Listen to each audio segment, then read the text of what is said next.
Hey, everybody. Welcome. Hey, how's it going? Good. It is so great to see you all and to hear you all as well. And today is a very special day. Very special day.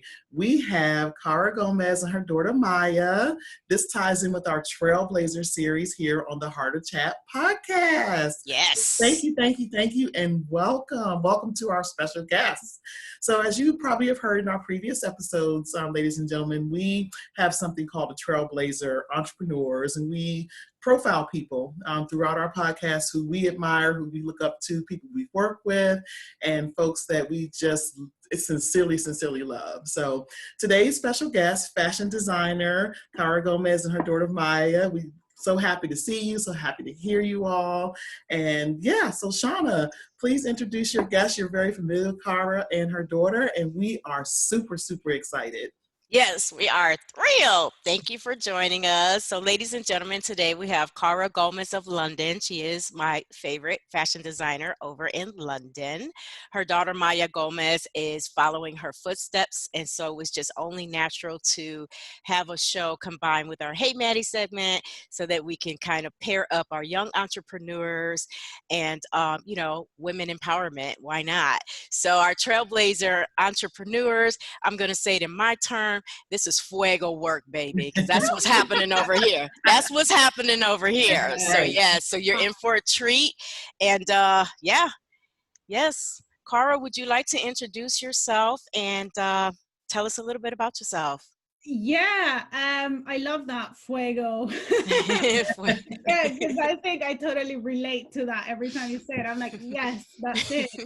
I mean, if I had to describe, what I've been doing and the work that I've been doing over the past 3 years, that word would really encapsulate what's been going on. So I'm originally from El Salvador, and I came to London to follow my dreams, I guess, of becoming a fashion designer. But it wasn't as easy as I thought it was going to be, go to uni, become a fashion designer, be famous, and that's it, kind of thing. I think life throws you in a few more surprises along the way. And so for the past 10 years, I've been, before these 3 years, the 10 years before that, I was actually not in the fashion industry at all, because I had a series of events that happened, which sort of took my confidence away, really, as a creative and as someone who had come here with a purpose. And then little by little, that confidence got chipped away, whether that's, sort of teachers that said, oh no, your skills are not sophisticated enough for this industry, or your colors are too bright for this industry, or you're too joyful for this I mean, I had all sorts of comments, honestly. And it slowly chipped away into what I had, sort of the confidence that I had coming here and leaving. I didn't know anyone here in London when I moved, and it was just kind of overwhelming and scary, really, to kind of think, oh gosh, but I thought this was what I was meant to do, but maybe it isn't. So for 10 years, I withdrew from all of that and did so many other things that had, kind of like a little bit of creative sort of flair into it, but it was never as, this is something I've made, here you go, judge it, I guess, because it's what happens as creatives when you do something or create something.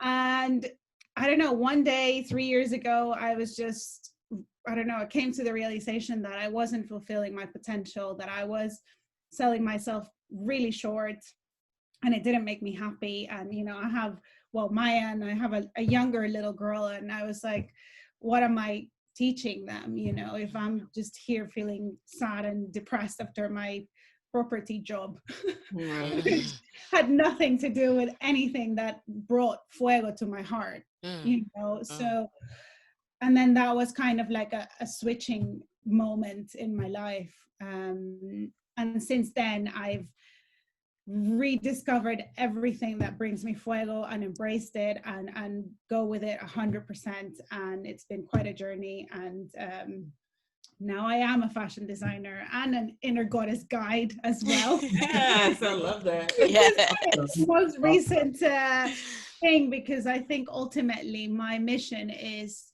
for joyful and powerful women to embrace that fuego and change the world. And so Yes. that's what I Yes. want to do in this world.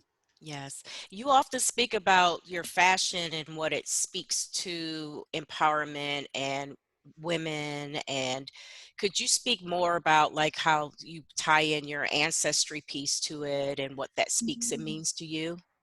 Yeah, so I think it's perfect that you're asking that question now, because today is World Indigenous Day. I mean, this episode will come up on the day that this is happening, but to you guys listeners, it is today. And we were just listening to a little ritual by the Mayan culture that is happening right now in Guatemala before we joined you guys. And they were invoking ancestry and spirit and chanting and using rattles to kind of bring that ancestral power back into today's world. And I immediately felt the connection. I went a bit silent, and Maya grabbed a bit of Palo Santo and started burning it and sort of did a little invocation herself. And that's the kind of power that goes through me when I design my clothes. So when I do prints, it's all about geometry and tribalness. And I didn't realize any of this.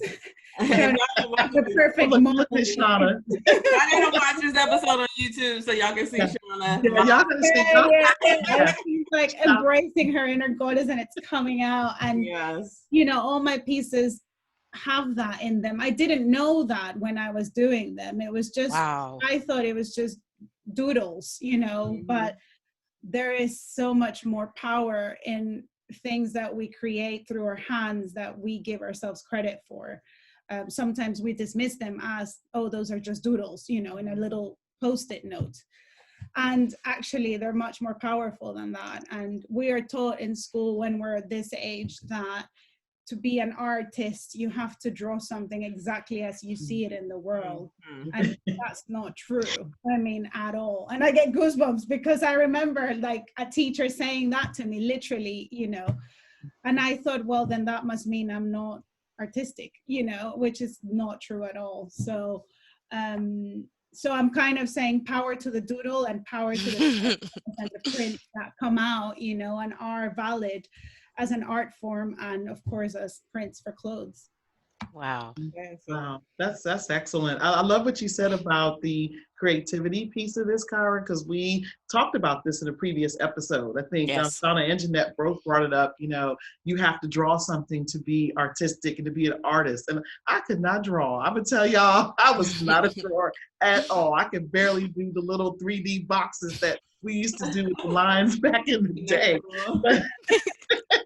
So with that, I love what you said about that. And we were just sitting here laughing at Shauna doing her. That's why you guys listen to us, but also watch this on YouTube to see all the color that's here. And Shauna, I'm the shoulder dancer. Yes, and that's a beautiful piece that Shauna is wearing today. Thank you. Gorgeous, gorgeous. I gotta stand up. Yes, awesome. I'm attached to the laptop here. Okay. But yeah, it's very long, comfortable piece. It is really like it's past my, it's really nice and it's flowy, and it really honestly does make you feel like a goddess. Like yeah. It's beautiful. Love it. Thank you. So Cara, can you tell us, now that you are a fashion designer, can you tell us a bit about, was it 2019 that you won? Yeah. So it's funny because I had never won any sort of awards or accolades for things, really. I used to practice sport as a kid, but I wasn't never like a competitive, sort of athlete in that respect. So last year in 2019, I by sheer surprise, I was nominated by Fashion Designer of the Year by Lucas, which is the Latin American organization here in the UK that recognizes talent in the UK and Europe within the creative industries. And I mean, first of all, to get the nomination, I thought it. That's all right. And I was like, okay, this is, I mean, I knew of the awards and I knew what they were just from like me being really sort of connected to the Latin industry here in the UK. And then I was like, really? Like maybe they got, I don't know, they got confused or something. I mean, but this is the thing, like, it's just, you know, you don't immediately go, amazing, yeah, you know, that's great. You kind of question and doubt yourself. Yes. I mean, I did, I know I did, and I still do, you know, but more so at that time. And then until I got an email and I saw, like, yeah, the nomination was real, I was like, oh my gosh, that's amazing. I mean, that's one thing. And then to actually win the thing, I was just like, Voted what? for you. Thank you. Yes. I mean, I did, you know, I sent it to everyone because the first part was you had to get like the vote from people to go to the final selecting round, and then judges would choose who would win out of those people. And I went to the ceremony and I designed a dress for it. Oh my. May I say, Caro, when you get an opportunity, listeners and anyone viewing this video, go over to Caro Gomez of London's Instagram account, surf down to 2019. I don't remember quite the month.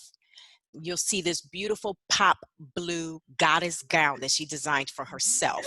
And she has a little short video of herself doing this cute little dance as her name is being called. Yeah. I didn't, you know, I heard the music, I heard my name, and I was like, I'm dancing. I don't care what's going on. Love it. And yeah, and so I that, and you know, it was incredible. Yeah, an incredible feeling, incredible to get the external, I guess, affirmation of what you're doing. Yes. That is resonating with people, but also it was so interesting that then the next day, or the next couple of days, I would say, after the euphoria had sort of run down a little, you then kind of go, okay, so what's next? Yes. Right. It's not, yeah, you don't rest in your laurels, as they say. Right. You mentioned earlier, you touched a little bit about some of the earlier challenges that you experienced. I mean, I couldn't imagine going to a whole nother country, chasing my dreams, having to learn everything culturally different from where, you know, you come from, and then having these critics criticize you or, you know, derail you in a sense. Could you speak to how you overcome different challenges, and you know, how are you able to continue to do that? Because as we all know, this journey that we're on, you know, there's ups, there's downs, there's ins and outs, and we have to figure out how do we overcome those. So how are you able to even get to the point where you're at now? I know you mentioned before, I've heard you speak to some teachers and things of that nature. How are you able to, you know, get yourself out of that and get yourself to where you are today? Yeah, I mean, it's a journey. I think when people see sometimes how people go from like one place to another, they think it happens overnight, and they kind of go like, oh, I could never do that. You know, I know because I was there. Like, I would see people go through these transformations like on Instagram, you know, because that's the world I sort of evolve a lot in.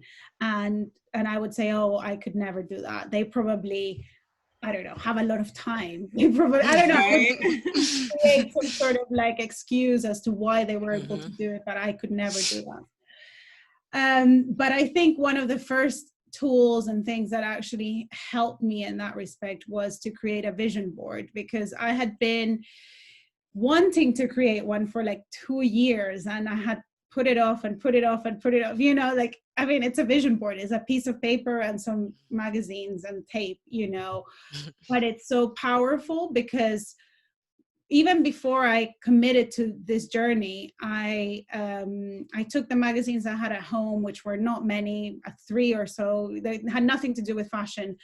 And I said to myself, before I started that, I said to myself, whatever comes out on this board, I will do. Like, I will chase whatever it says, because It's coming from within, and Wow. I'm tired of my current state, right? Nothing changes if something doesn't change. So I had to make that commitment. And I think that commitment was probably the first stone. And then putting on paper what was going on inside and seeing that everything that had come out was still clothes, women in circles, earthy symbolism, tribal symbolism. I was like, wow, that's all still there. I thought the fashion thing had passed. I thought I had like let go of that. I clearly hadn't. And so, but again, it was like I had made that commitment. So I said, okay, that's come out now. So what do I do? What do I do with that? And so besides relying on other women, coaches, mentors to help me through this journey, it was really a take a first step sort of situation. So I had a white bed sheet at home. I love this story. Some of her paints that, were there. And I was like, I'm just going to make something out of this. It was badly made. Like, the sleeves were really tiny. The neck was super tiny. But I loved creating, and I played music, and I painted on this thing, and I cut it, and then I put it on sort of like this because it was a bit small. And I took some photos, and they're actually on my Instagram feed, the one of the latest posts. And this was 3 years ago. And the dress, I'm proud of it because of what it represents. And obviously now I kind of go like, there's space for improvement, but that's kind of where the journey started, really. Wonderful. Something you said is really important about when you created your vision board, because a lot of people go into creating vision boards with like, oh, like it's a wish list versus like being really intentional about, no, this is something that I really want to do. These are the dreams manifesting visually on this board for me. So I think it's really important that people know that when they do make vision boards and things like that, that they are really intentional with being, like you said, being committed to following through with whatever comes out on the board. And it might not come out perfectly, it might not be, the thing at the end of the day, but it's definitely going to inspire you to and get you to like where you want to go. So I really like what you said about that. That's all excellent points. Yeah, I like the fact I like magazines and pictures and color. I'm sure that was some inspiration for you as well. Can you talk a little bit about how do you weed out the noise out there? Like you have, fashion designers and all these people coming at you. Oh, you should do this, and why don't you try that? How do you weed that out?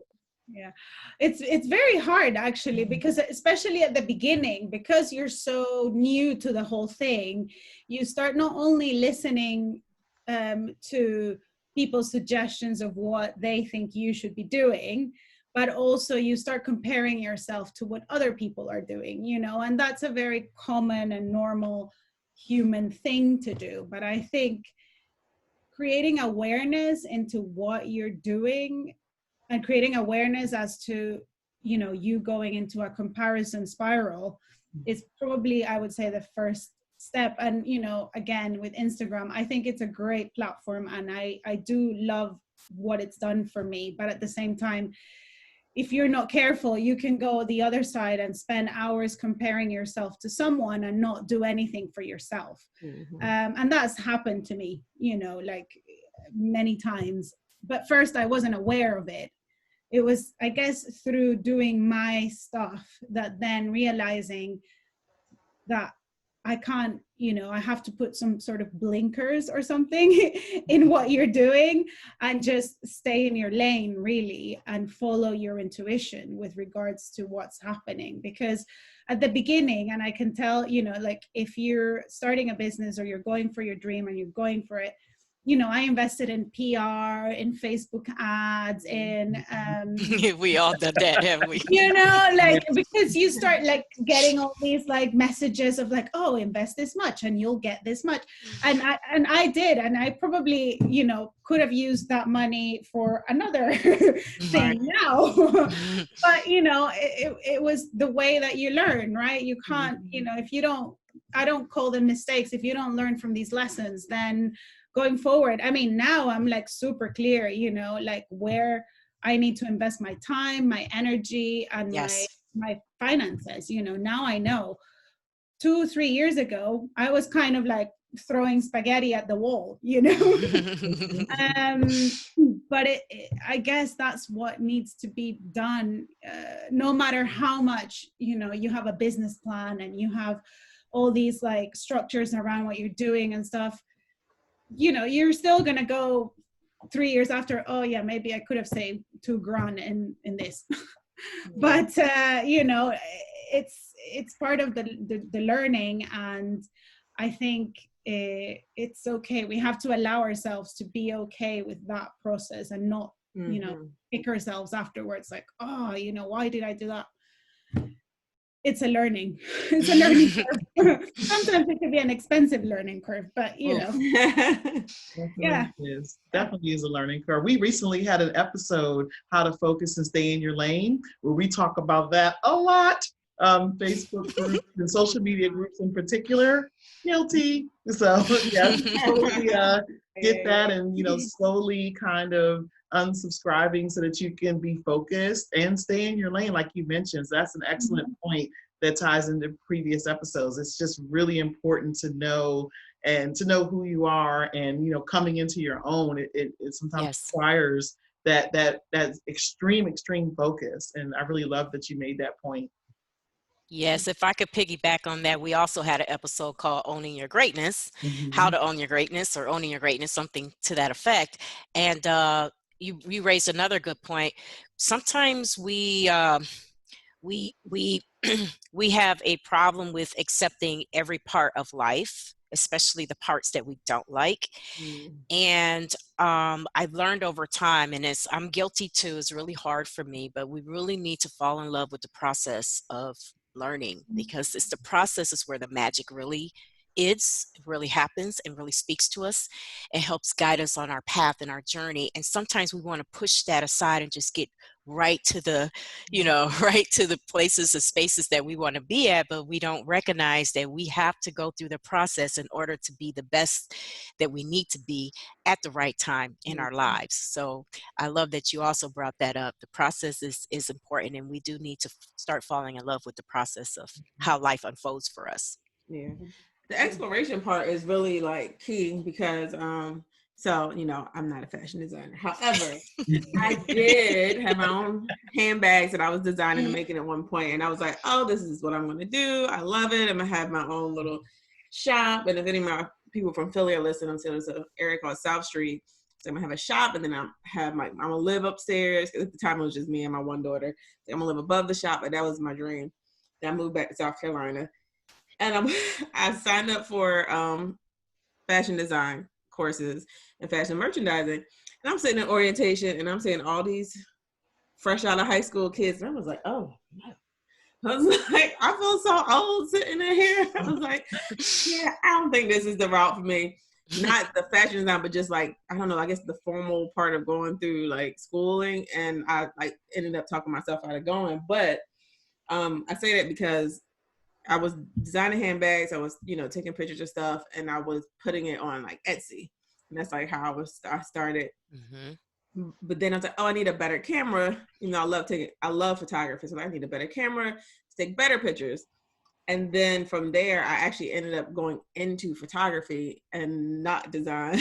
but had I not gone through that process and just allowed myself just to try things and do exactly, I wouldn't have gotten to that point.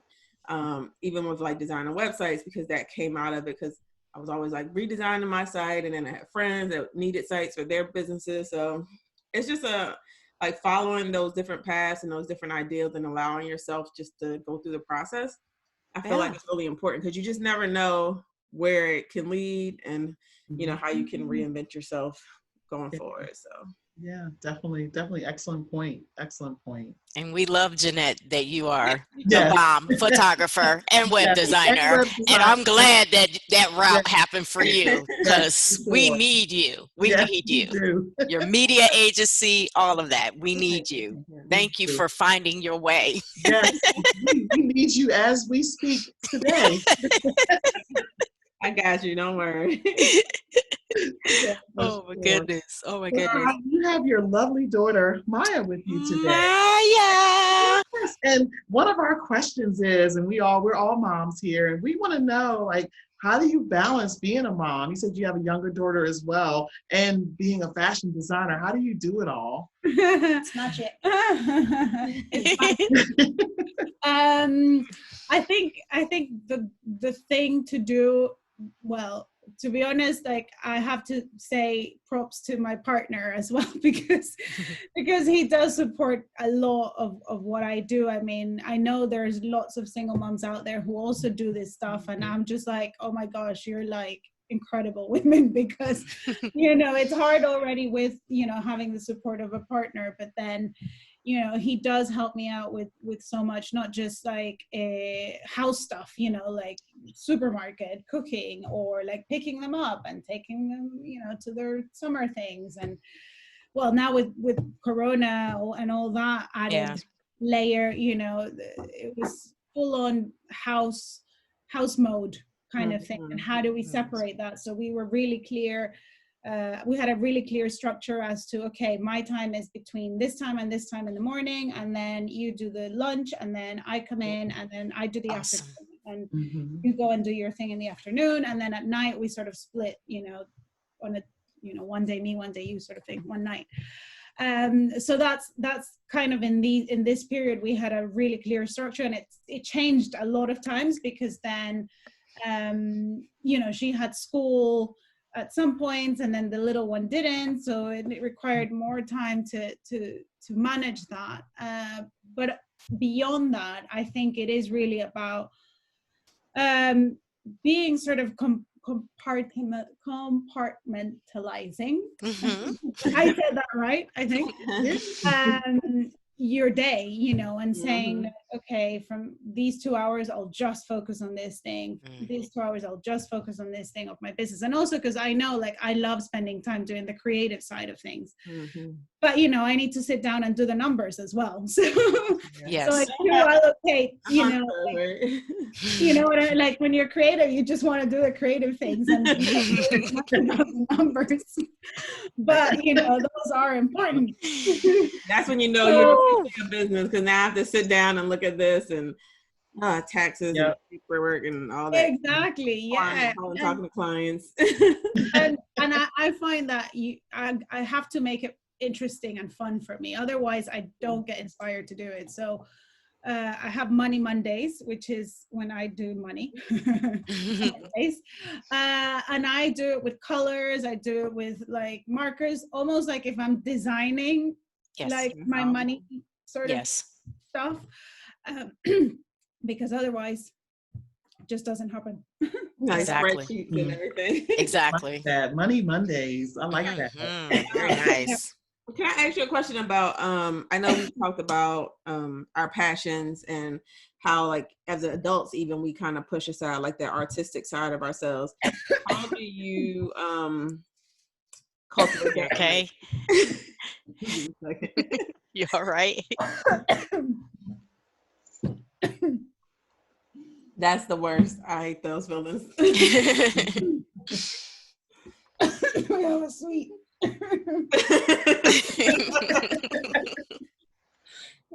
This is live reality. Yes, it is. Yes. Life. Whoa. Yep. Good. Okay. Yeah, right. I don't know. It was just like right. That's the worst. Or like taking not even drinking something. I know. Take a deep breath in and then you start choking. You're like, what the heck just happened to me? Little sips too. Getting you. Right. Right. You're like, what in the world? Exactly. Yes. All right, guys, I'm ready. So I wanted to ask, like, how do you cultivate your kids' passions and allow them to like be themselves completely? Because I know, like, growing up, for me, for sure, like, there was only one path. It was like, go to school, get a job, work. And like we talked about earlier, you weren't really an artist if you didn't draw or paint. And so now, like, Instagram and everything has shown us like this whole world of creativity, YouTube, everything. you can literally be and do anything and make a living. So how do you cultivate that in your kids and just allow them to be themselves? Be themselves. Do you want to say a bit? Well, sorry. Allow that to happen. I don't want to like misunderstand the question. What? So I think I'm back. So I think because I came from that world of you're not creative enough, you can't be creative if you can't draw. Yes. And I think with both of my girls, I try to be really conscious of it's okay if you want to spend the whole day painting, I don't know, a piece of paper, and I'll never try and stop that flow. Right.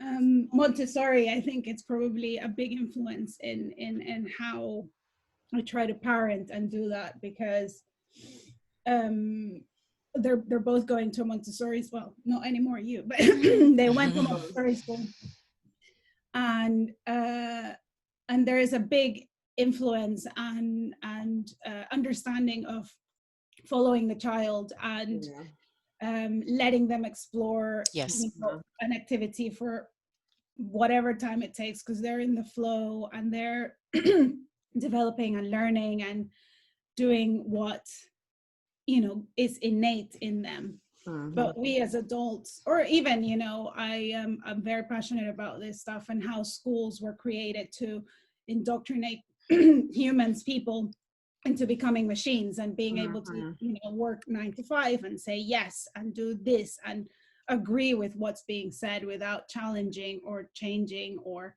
just do the thing you need to do, go and leave and come back tomorrow and do the same. I think we're seeing that change, and I think because of the digital revolution, there's going to be a change in the schooling system, I'm sure. Exactly. Yeah, Maya wants to add something. During online school, I was doing art, and we kept learning about male artists, and how the only time that we had learned about a female one was when we got to choose what artist we learned on. And me and my friend, we chose Frida Kahlo. But we only got to choose. It wasn't part of the curriculum. Oh, wow. In English, we hadn't done any female writers in English class. Wow. Yeah. And I'm going into year 8 now. I think it's grade 7 in the US. Sounds great, yeah. So I asked my teacher. She's like maybe 40. She's I think she's fairly open-minded, but when I asked her, she had a very annoyed tone. Like why you were only studying those. And she was like, well, you learned about Frida Kahlo the other day. Yeah. Wow. You remind me of my daughter, because that's the kind of question, like, she would call her teachers out all the time. Like, excuse me, this look right to you. I'm like, oh, but no. But it's that thing. Like, I would have never had the courage to question my teachers about anything that was being taught to me. I just took it as, okay, that's it, right? And same thing. It was, a very old curriculum. And so the fact that she can now go ahead and feel comfortable, to speak and use her voice. Exactly. I think that's something I encourage, or try to encourage all the time. And sometimes it bites me. But that's not right, because she'll be able to stand on her own as she gets older. It goes both ways. And then she, has that thing with me, and I'm like, oh God. And then, okay, fine. Like I did encourage it, so I can't. Exactly. Can't take it back. Can't take it back. I think that, first of all, I think it's awesome that you even recognize that, like, hold up, this isn't right. Like, I know there's women out here that have done this, and why are we not learning about them as well? So just the fact that you even recognized it and was paying enough attention to know that something wasn't right. And then to speak up for yourself, it speaks volumes. That's awesome. Yeah, that is. I love that point. Maddie was looking at me over here, because I just, when she challenges a teacher, I just want to know, am I going to get a phone call? Right. I think I said that to her once. Yeah.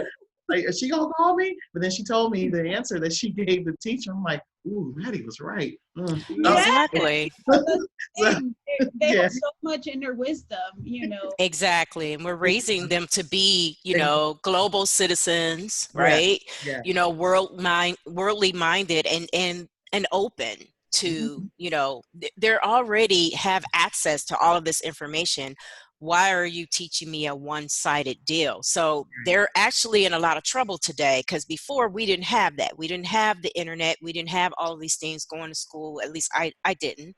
And there wasn't anything you can compare it to. There wasn't anything you could, you just had to take what they gave you. You know what I mean?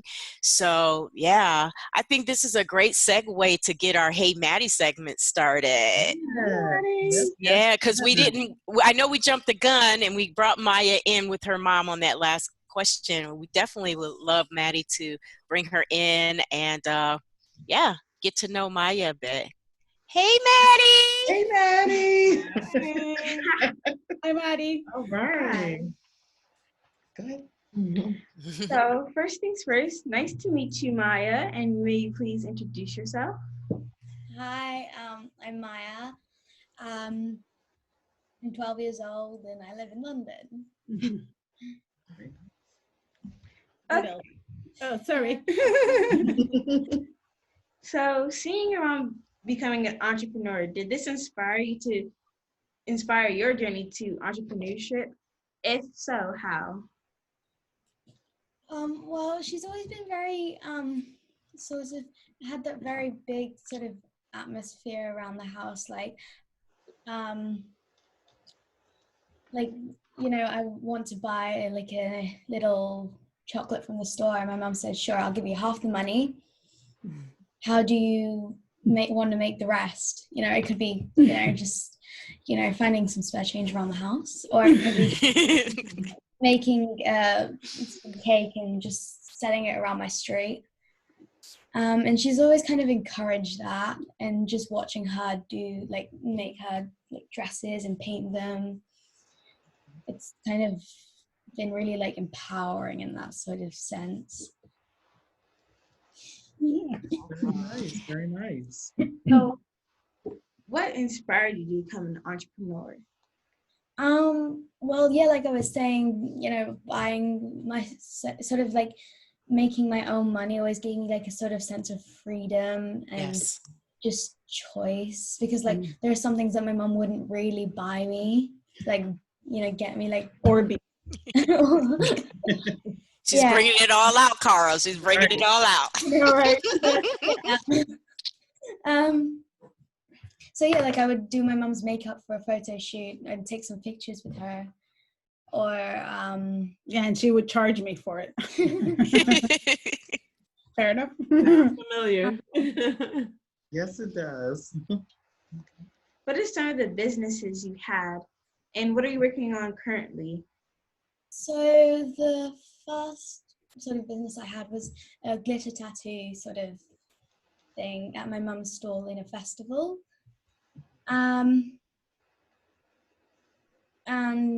some other ones were baking cakes, because that's another fun thing that I like to do.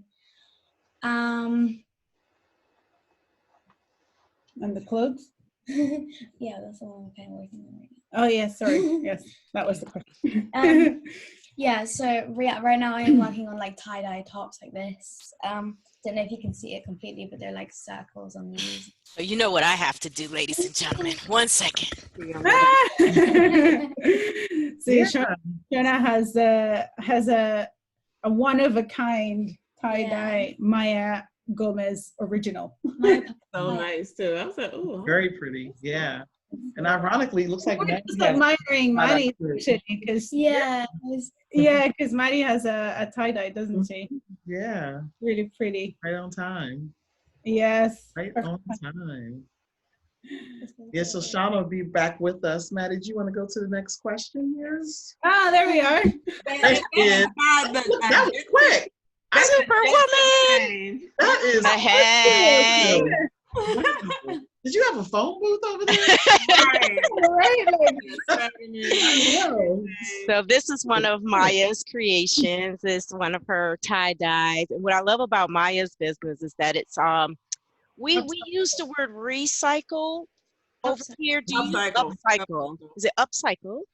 yeah, upcycled. Okay. Yeah. Upside. Okay, so it's like taking an existing Yeah. material and taking it to another level, I guess, right? Yeah, giving it Yeah. fuego.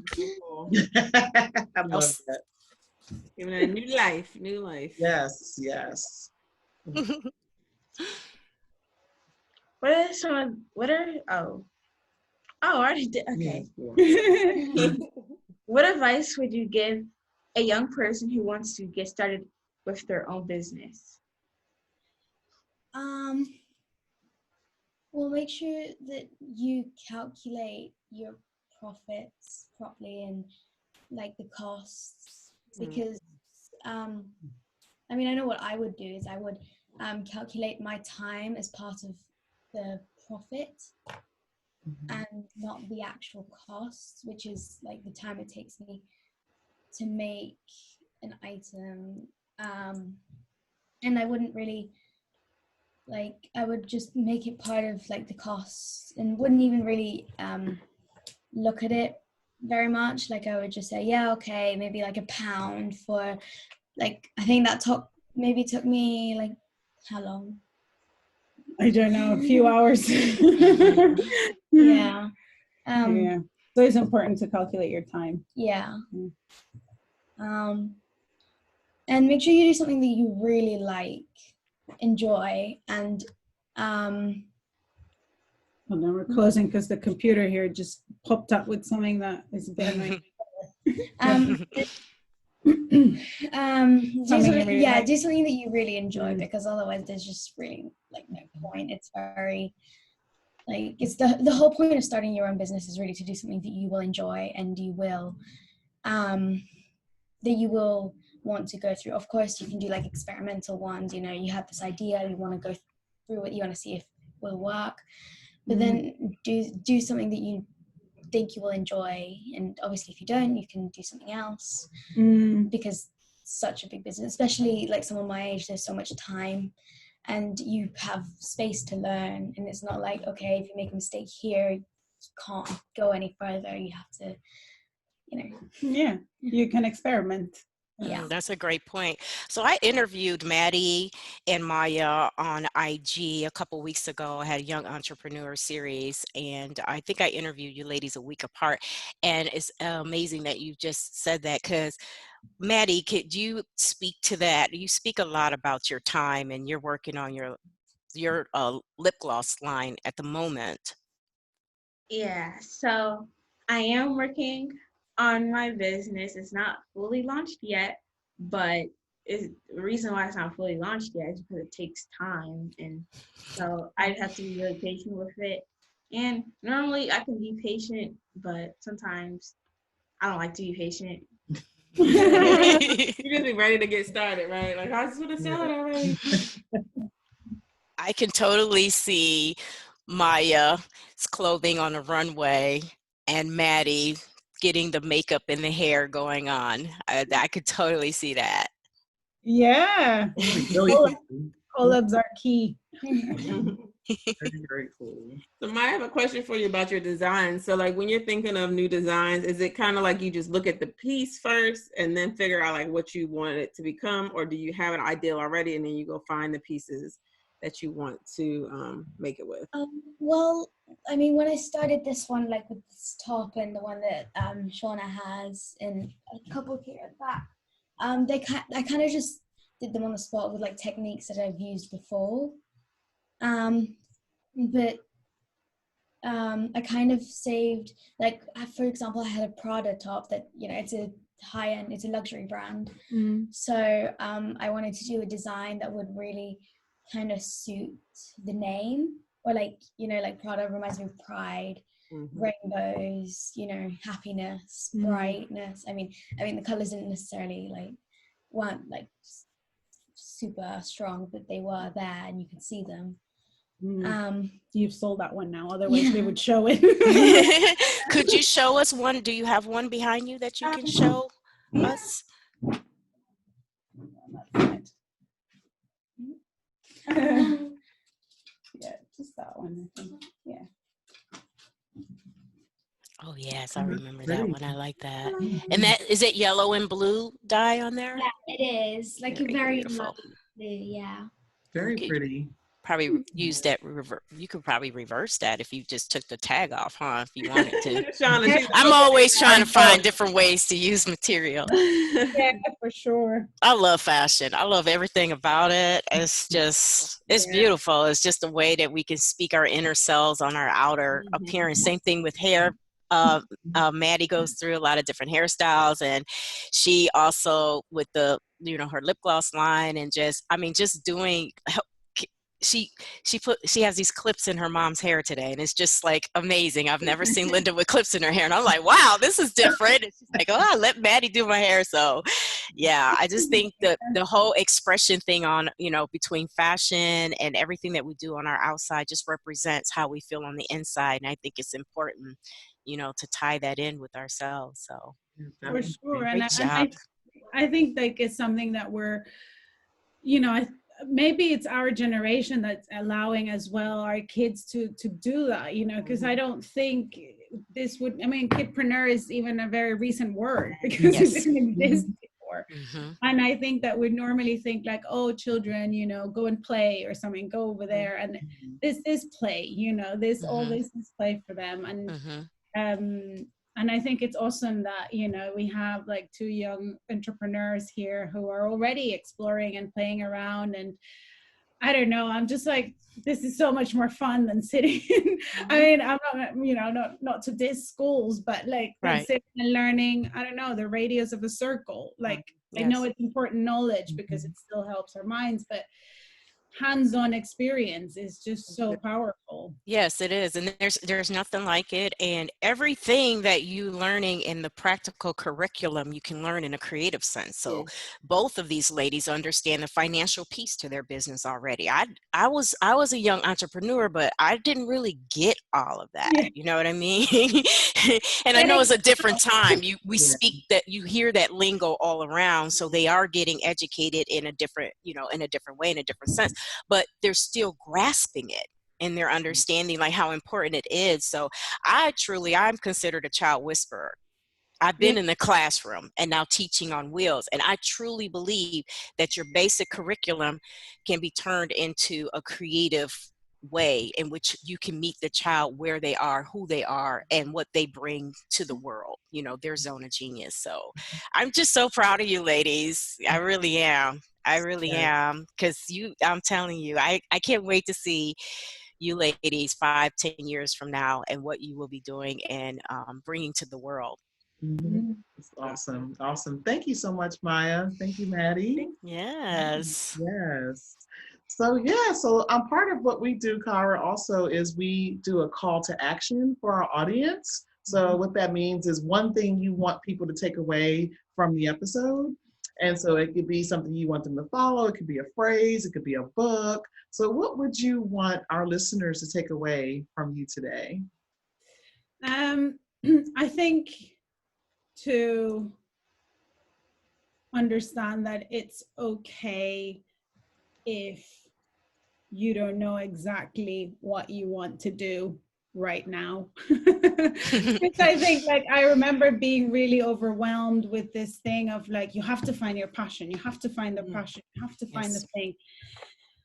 And sometimes just by doing, you end up there. Maybe it will take you 10 years like it took me. Maybe it will take you 2 years, or maybe at 12 you'll know, but there is no age to know these things. And, I know people that have, like, I think of my mom, she never run ever in her life until she was 50. She started running. And she loved it. Now she can't do it too much because of her knees. But she, at 50, she discovered she had a passion for running. And she won a bunch of stuff. Yeah, she did. Yeah, she did. And I think that kind of gave me a sense of like, whew, okay, all right. So, I'm doing this now and I do it with all my heart and soul and everything. But like you say, Shauna, it's in the journey. You know, the joy is in the journey. So, you know, if you're listening to this and you're feeling like I should know exactly what I'm doing with the rest of my life, and you know, don't worry about it. No, you shouldn't, and it's okay. And you know, your inner goddess knows where to take you. Just follow her. Yes, I love that. Awesome. Love that. Love that. Maya, what about you? What would you say to the young folks out there? What call to action would you have for them? Well, don't be afraid to ask for help. Oh, I like I that. I need that. You I'll could write tell that me down. that. It's some grown people that I'm don't like, oh, don't know. be afraid. I'm writing this down. Like, Ask. That was definitely one for everyone. Yes. There's something that it's kind of been like, I don't know, like I've always been taught that you can talk, it's fine, you have a voice in this household. Yes. Beautiful. But it's always been quite scary to do it, you know, because like, especially like in school when I don't really like know the people, and especially in my Montessori, I had quite a strict teacher and I don't really like her. Sorry if you're listening. Sorry, not sorry. Yeah. It'll be fine. Don't worry about her. It was quite scary, and I had this other boy. He was kind of one of my like best friends. He was really nice to me, and he and I would be like the only ones who would really speak up to her, because she was like, everyone didn't really, it was a bit like around her. And that kind of set everyone back on like asking to, you know, like in my school now, all the teachers are really nice apart from this one, obviously. There's always that one. But it's so much easier to ask for help, and that's important. Yeah, that's true. Yes. Because my mum has a pretty big platform on her Instagram. Yeah. I don't know if it's massive, but yeah, it's something. Let's say it's massive. Why not? Yes. Why not? And she's kind of like helping me out, like promoting this course that I'm trying to sell. I haven't actually done anything about it yet, but I'm working on like the actual lessons and things.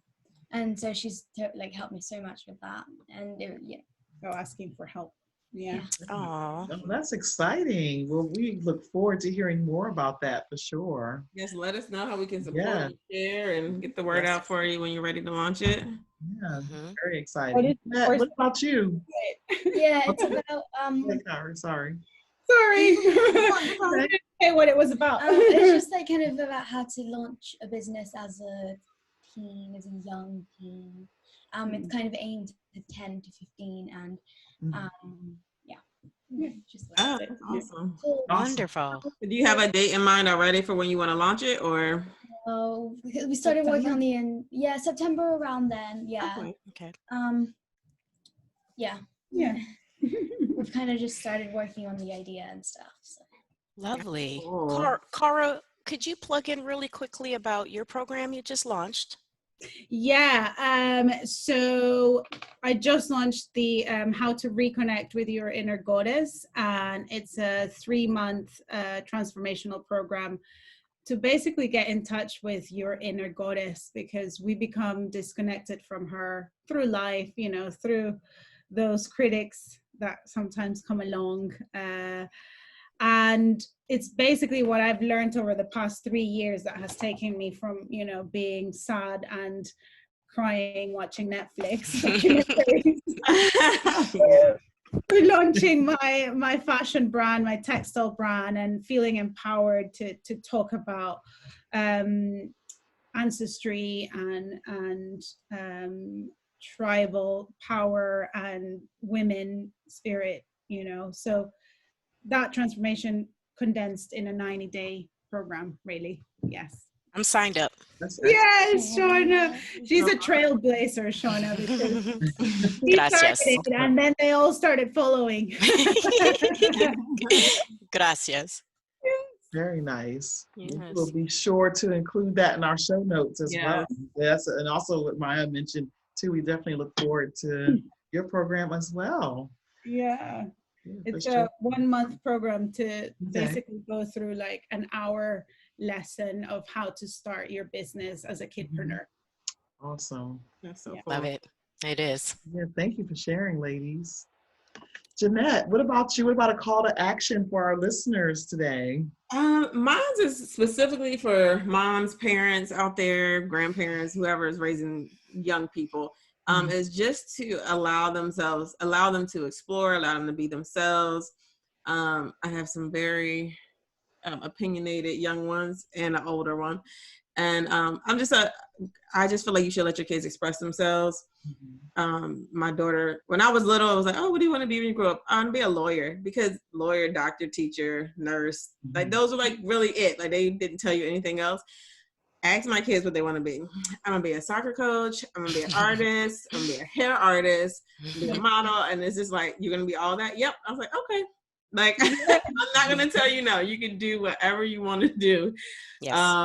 So I just feel like it's really important, especially like tying in with this episode, is just to kind of let your kids be themselves and don't, try to hold them to like, oh, your standards of what you should look like. So like my 5-year-old is locking her hair like me. Her dad wasn't for it at first. It was like, she's 5, but she knows exactly what she wants and she knows what it means, and she is too happy with herself. Just wild and free. That's what that's what she is. So yeah. Just, and then even as an adult, allow yourself to explore, learn about yourself, who you are, sign up for Cara's course, connect with your inner goddess. All that stuff. Good stuff. Great. All good, all good. Maddie, what about you? What would you like our young folks to take away today? Well, it's kind of the same thing as Maya said, because okay, so I had this one class in 6th grade last year when we were actually going to school. It was math class, and like all my friends are in there, and it was just so funny. We'll always have a really good time since it was kind of at the end of the day. But the teacher, she just wasn't, the way she was teaching things was making it really complicated for other students. Because I was in an honors math class last year. But the way that she made it, it was really not, it was really complicated, even though I feel like if she explained it a different way, it would have been less confusing, because we could all comprehend it easily, because she claimed that we were like one of the best honors class in the school. But basically what I'm trying to say is, if you have something to say, or you just say something to like a teacher or something, and you have a question about something, just ask it, because you could just get the answer instead of just holding it in. And if you don't ask the question, that may affect your grade or something. If you don't ask the question, but if you ask the question, you could have got the answer, and then you could have got maybe a better grade or something like that. Okay. So a lot of my friends, we would just all be like, well, no, that's wrong. And then she was like, but I have mostly my science teacher would say this, but she said it like one time. But she was like, but I have a degree in math. Oh. And all my friends were just like, but it's wrong. The way the answer's wrong. We're going to have all the teachers coming after this podcast. So they're going to say, Miss Shauna, you call yourself the child whisperer? What you doing with the kids on?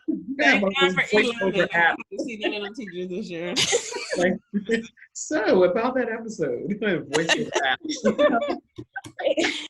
It would just, and then me and my friends, I was like, okay, so here in the U.S., and especially in Maryland, they have,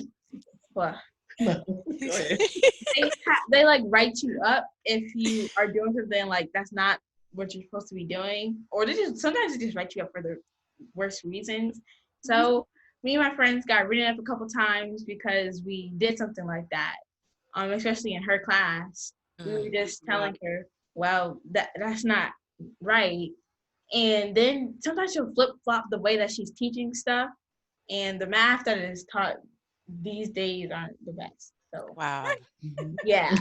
Well, I'm glad that you and Maya understand the financial pieces to your business and brand. Yeah, So exactly. you don't have to rely on Right. that route. And then you are in touch with your voice and know how to use it. Yeah. But like I like math, but it's just the way it was taught and the fact that we got in trouble for Yes. questioning the teacher, and then eventually a couple minutes later, oh yes, you were right. So but we still Right. In my old school, the Montessori one, so my teacher, she would teach maths because there was one teacher for all the subjects in one class of, I think it was like 20 almost. Yeah. And I really did not like the maths. I didn't really get it. I was really confused all the time. I moved schools, I got a new teacher and she was like really, really good. I became top of the class there. Wow. And that was like, yeah, it just became so much better and so much easier to just do. And enjoyable, I guess. Yeah. It really makes a difference. I know, like, just with my boys, you want to be like, but you weren't paying attention. And like, I did, I just don't get it. And like, understanding like sometimes it really is just the teachers. And some of them probably have been teaching for far too long and they need to retire. However, but there's some good ones out there. And it's always good when you can like get with a new teacher that can help you understand it in a new way. But yeah, you gotta speak up. You gotta say something. And I think a lot of kids get held back because they don't speak up and they don't tell anyone. Because that whole like authority, like like you said, Caro, earlier, like becoming a machine basically, and like this is what you're supposed to do. This is when you can eat. This is when you can talk. And it's just it stifles a lot of kids where they don't feel comfortable with speaking up for themselves. So I think that was a good point, Maddie. Yeah. Speak up for yourself, like Maddie was telling us. Okay, so here's like one more little story. Now you can help me out with this. So Maryland's on the map now, so why not? We got a lot of Maryland listeners. Like, oh. Go ahead, Maddie. In first grade, I think like I knew I didn't not saying I asked like a lot of questions like I didn't understand. It was really for clarity. And I felt like because I almost had a chance to go to second grade and not do and just skip first grade. And I think that was mainly because I did understand it, a lot better than other kids. But that was also because I may have asked questions a lot more, so I got clarity on things, so I could do things like the right way and not just guess and do something not the right way. Excellent points, Maddie. Yes. Both you and Maya, excellent points. Yeah, we've got some of us that need clarity using these words here. I'm like, ooh, clarity, I need that. Yes. What about you, Shauna? What about a call to action for our listeners today? So I'm going to go with the parents again. Being an early childhood specialist, I just have to say that if you've never heard this before, the parent is the first teacher. And no matter how many years or what kind of schooling or education or circle comes around your children, you will always be their first teacher. And they will always come back to you when it comes to all of the important things. And I just wanted to say that Linda, Caro, and Jeanette, I see what you do with your children. It speaks volumes. I work with Jeanette's children at a workshop in the parenting lounge a couple times a month. And just watching how your children are growing and blossoming is all because you recognize that you are the first teacher. So I just want parents to walk away with that. If you don't know that, if no one's ever told you that, you are the first teacher. So that's my call to action. It's a little bit of a kudos, but I want to add one more thing. If you haven't done a vision board party with your children, I highly suggest it. You can do it at any age. I've done them with toddlers. And it just the whole thing with the music, and you can blow bubbles, you can do it outside, you can do it indoors. And it's just a way for them to express themselves and really get into figuring out what makes them tick, what makes them feel good. So I highly recommend that. And I highly recommend it to do it often, at least twice a year, 3 times a year, because our children grow and we need to be doing it ourselves.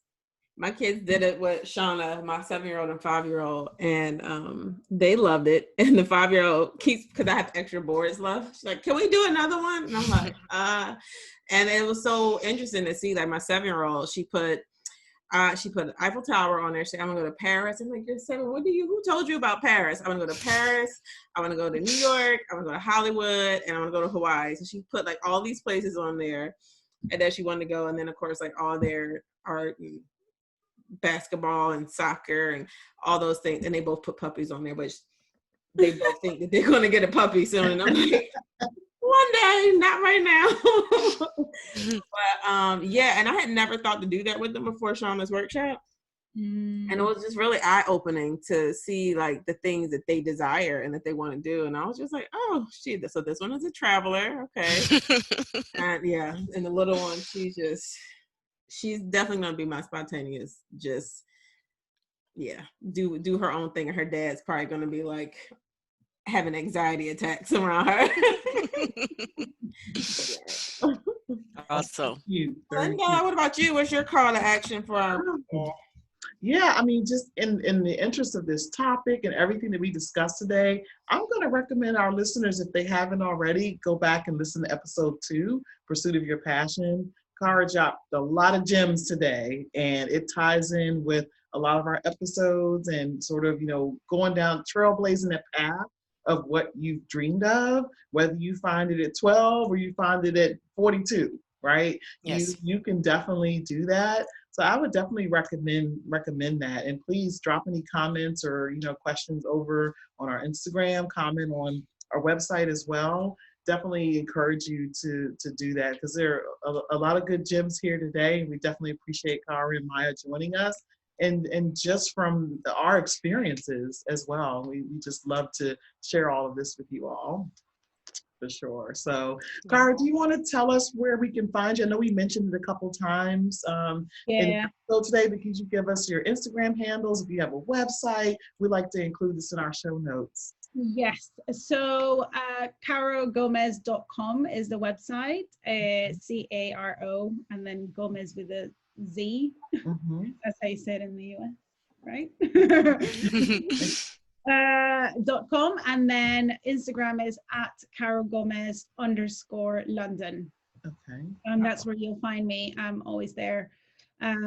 Drop me a DM if you have any questions about fashion, textiles, or reconnecting with your inner goddess, because that's my jam. Whoop, whoop. Oh, wonderful. Great. Shauna, do you want to close out with any final remarks, and you want to tell people where to find the Heart of Chat? Yes, I do have one last thing. I know this episode went a little long. I have one last thing to say. I have a really fun fact that we just have to note on this podcast. So if you don't know, I'm from Cleveland, Ohio, born and raised. And Caro's brother lives in Cleveland. Yes. I just think it's just something that it blows my mind. Like every time I think about anywhere in the world her brother could be at. And we connected on IG. We've been IG friends for about 3 years. And I watched when Caro switched from one IG account theme to where she is now. And I followed over with her. And she didn't know where I was from. And I had no clue that her brother was here. I was in London January of this year, and we tried to meet up in person. Our scheduling didn't work out. We were trying to go see Bad Boys movie together with another friend of mine, Nadine. And so we decided to do a phone call, and we did a phone call, and she was like, I don't really know where you're from. And I told her, and she, oh, my brother lives in Cleveland. I'm like, what? So I just wanted to share that fun fact before we close out the podcast. He'll probably be listening to this episode. So. Oh yeah, and Maya, did you want to say your new account? Sorry. Yes. So we just launched my account. Awesome. What is it? Maya Papaya _London. Love But- it. Yeah. Maya as in MAYA and papaya as in the fruit Yeah. _London. Underscore London. Okay. Beautiful. Thank you. Thank Maya you. Papaya. Thank you.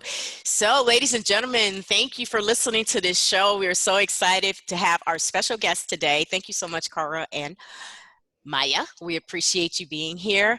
Thank you, Hey Maddie, for being involved in this episode and giving us a wonderful interview from young entrepreneur to another. If you'd like to follow us, you can find us on Instagram, YouTube, and Twitter at The Heart of Chat. Today's show notes will be on the site, and you know you can join us every Monday for another Meatful Monday. Because if you don't know it, you better know it now. It's going to be fuego, baby. Don't miss out. Come back. Come back. Thank you. Thank you. Thank ladies. you. Bye. Bye. Thank you for having us. Thank you.